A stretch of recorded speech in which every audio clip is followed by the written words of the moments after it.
Nikki's got tons of range. She can hit that quick ball. Welcome back to Lincoln, Nebraska. To the right side, she cuts it off before the defense can get there, and she can hit with pace. She can hit with Louisville is catching up, but got a little bit work to do. That's all. And for our Texas A&M Aggies, we're here to win games. Hopefully, we could possibly. I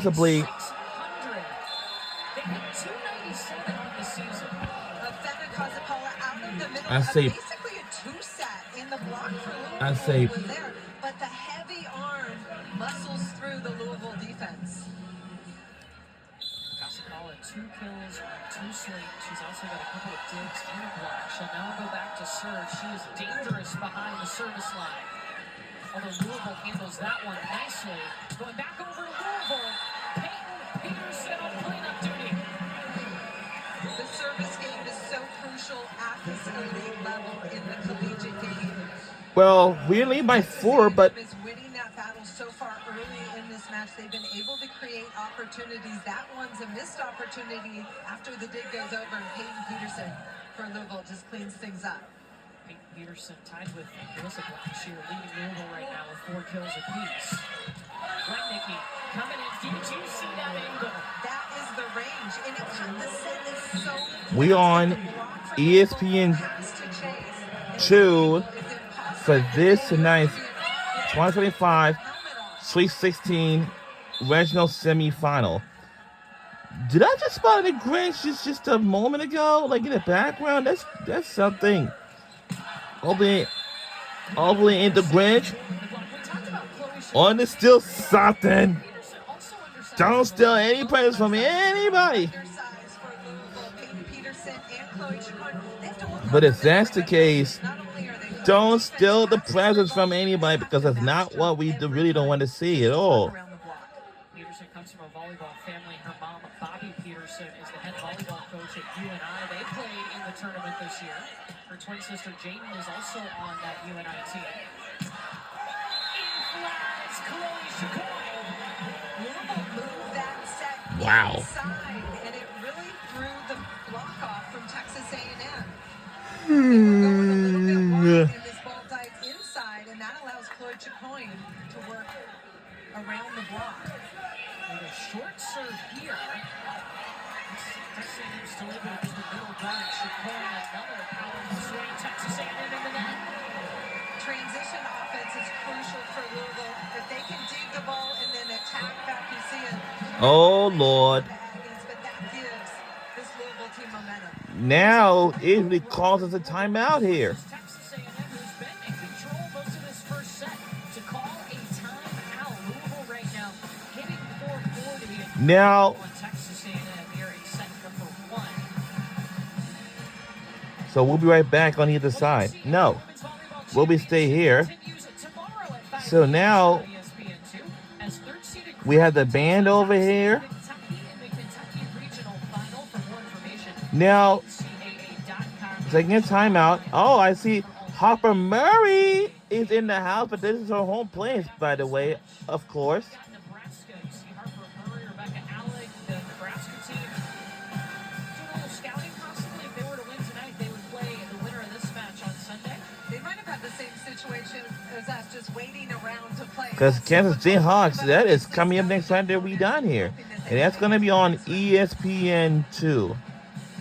So don't forget that. Since the timeout when it was 15-10, Louisville is hitting 833. Their season average is 272. And you see the difference in wins and losses for this Louisville offense. What stands out, Holly? First of all, Louisville is a team that really leans into their defense, their block defense, their back row defense. So they need to be able to score because they're keeping the ball off the ground. When they're able to put the ball away, use that balance, get their middles going, that's when they're most successful.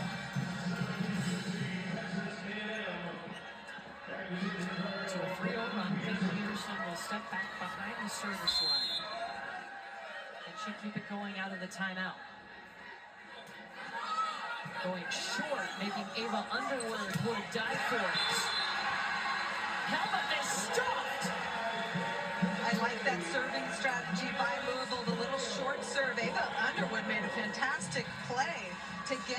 this ball, but this sets up Louisville for the block at the net.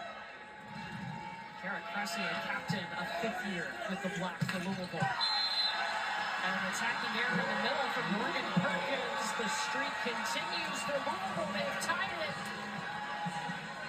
Maddie Walk trying to force that middle. Texas A&M right now in a situation where they've only got 2 hitters in the front row. So look for Texas A&M to go back row to Lednicki. 5 straight points for the Cards. Helmet dug up by Peterson, goes right back over. Maddie Walk will give it back to Helmet. She gets a third swing and puts it to the floor. That is the run. Louisville had a defender in that sharp angle trying to slow down Helmet, but Texas A&M gets an easy transition ball after that.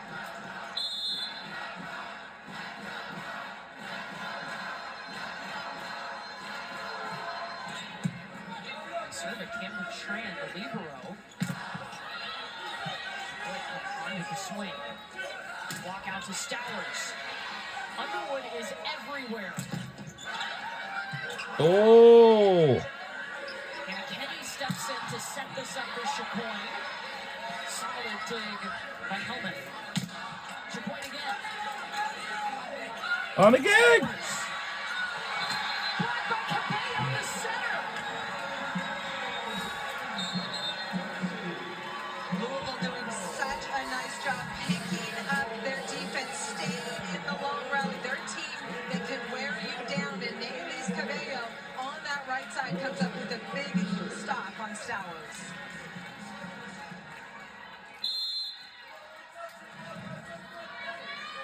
Molly Wilson in to serve for Louisville. And a football stepped over the line. Not a call you see very often, but the linesman all over it. Here's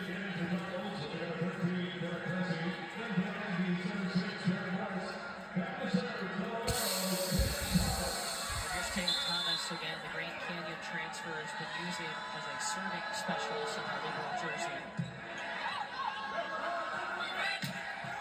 Chacoin a little further in the court. Texas A&M going after Chloe Chacoin, serving her almost every ball, making her pass and work. But I love the fact that she's moved things inside. The Aggies move their block in, but that opens a lineup for Chloe Chacoin, giving her more court to attack into. And look at the spike speed coming off her hand at 60 miles per hour. Woo! She's explosive.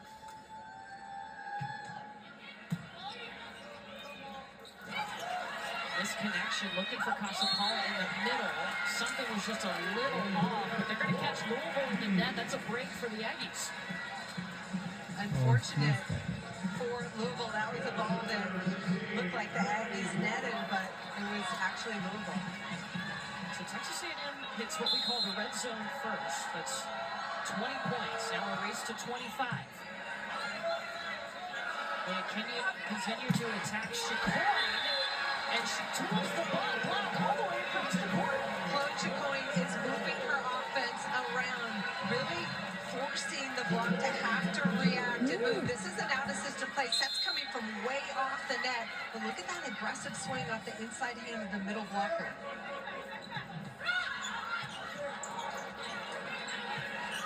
Free ball back to Louisville. It was chaos on the A&M side.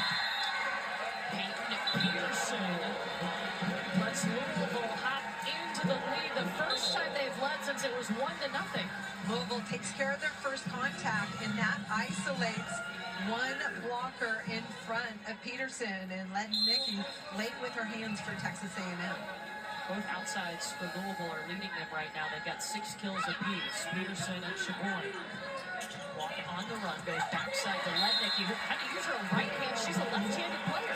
Maddie Walk, fantastic change of directions as a setter. It looked like she was going outside. She pushes it back to Lednicki. I think it caught Lednicki by surprise too, because that was a right-handed attack by the left-handed player. Why is changing direction so important? Well, I think it just stresses the block on the other side of the net. You're reading the ball out of the setter's hands as a blocker. Service error by Kendall Stowers. Puts Louisville on top 22-21, going to 25 here in the opening set.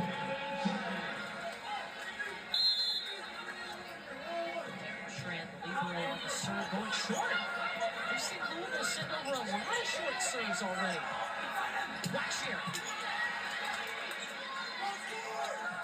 Off to Helmet.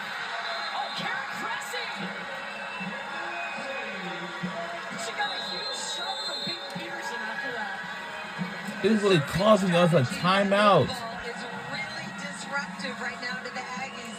Created lots of point opportunities, but watch the swat block.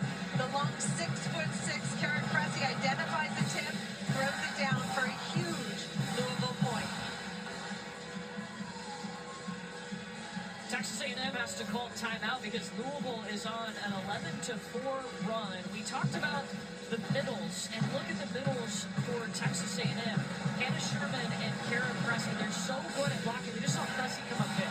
Hannah Sherman, more known for her blocking than her offense, but she has been improving offensively. And then Karen Cressy, good on both sides of the ball. So experienced, fantastic eye work that allows her to identify those types of off-speed shots.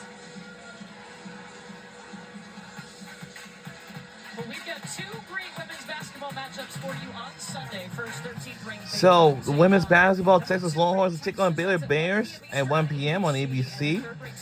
And South Carolina Gamecocks will take on Penn State Nittany Lions at 3:30 p.m. on ESPN on Sunday. Too, we'll have a couple of regional final matches for you. One of them will be here in Lincoln. Winner of this match will move on to that regional final to face the winner of Nebraska and Kansas, which is coming up later tonight. Louisville's been making a big push to be better in the red zone. This is something they struggled with a little bit at the end of the season, and they've refocused on how can we be better at the end of the sets, and they've been really good so far in this first set. Madison, what did you hear in the Texas A&M huddle? Coach Morrison said, all right, they're serving short, so passers take a step up. If they serve into the stack, Fenna Casapala, you take it. He said, we need one side out. They go short again, and Fenna Casapala did take it, and they get the side out. I love the step in by Casapala, not afraid to get out there. She trained a year ago as an outside hitter to make her a better all-around player, and she takes care of that first contact. And let Nikki get a one-on-one on the right side. Rhoda Metnicki's got 5 kills. Box here out of the middle. Casapala's going to set Helmet with her hands and tie up the game. Casapala. And we tie it up. What a comeback. Morrison takes pride in developing players as all-around. Timeout, Louisville. You're going to have to play every skill. He has drills forcing them to do everything on the court. And that Wow. makes for better volleyball. We've seen Fenna Casapala's full skill set in this first set alone. Fenna Casapala is a player who can dominate in every aspect of the game. When we asked Jamie Morrison about her, he said, look, Fenna Casapala is my everything. She does whatever it takes for this program. She's got my back. If the crowd's talking to me, she is the best team player we have. And what a weapon for Texas A&M, and she is one of those 9 seniors that played. Again, played here last year in the regionals. Texas A&M gained confidence from that, and coming into this match with that confidence they built from last year. The buy-in of the players who have been with Jamie Morrison as he's built his program has been incredible. And he loves that. He says, look, I'm collecting great human beings in my life, and he loves to develop them off the court as well. Well, Fenna Casapala's stat line right now, 2 kills on 3 swings, no errors. She's also got 3 digs and a block and an assist. And we expect Fenna Casapala to dominate a match. We've seen it her entire career long. Watch Fenna Casapala drive out of the middle. She's isolated one-on-one, just quick arm, able to score. She can do it all. On the season, she hits 472, which is 13th in the nation. Dominant on both sides of the ball. Absolutely. And now she's behind the service line. That's also a scary place if you're the opponent. Fenna Casapala has worked on her serve, and it's one of the most dangerous in the game. Big, heavy arm. She's their aces leader. Kara Cressy, and Louisville's got set point. Those are 2 players we knew were going to go at one another. That's why Kara Cressy goes down at the line with Casapala in the back row. Louisville had a key 5-0 run late in this set, and now they are the first first with a match point. Can they close it out with Hannah Kinney? Or excuse me, a set point.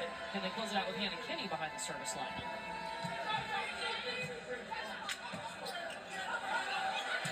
This will be a free ball back to the courts. Convey outside to Peyton Peterson down the line. Louisville takes Wow. it. We lost the first set. I'll tell you, Louisville's serving strategy really caught the Aggies off guard. They were not ready for it. Koza Paula does a nice job when she's in the front row taking it, but it's really taken the Aggies out of sorts. So Louisville claws back, and they take the opening set by 2 points, hitting 457 to start off this regional semifinal. We'll be right back on either side.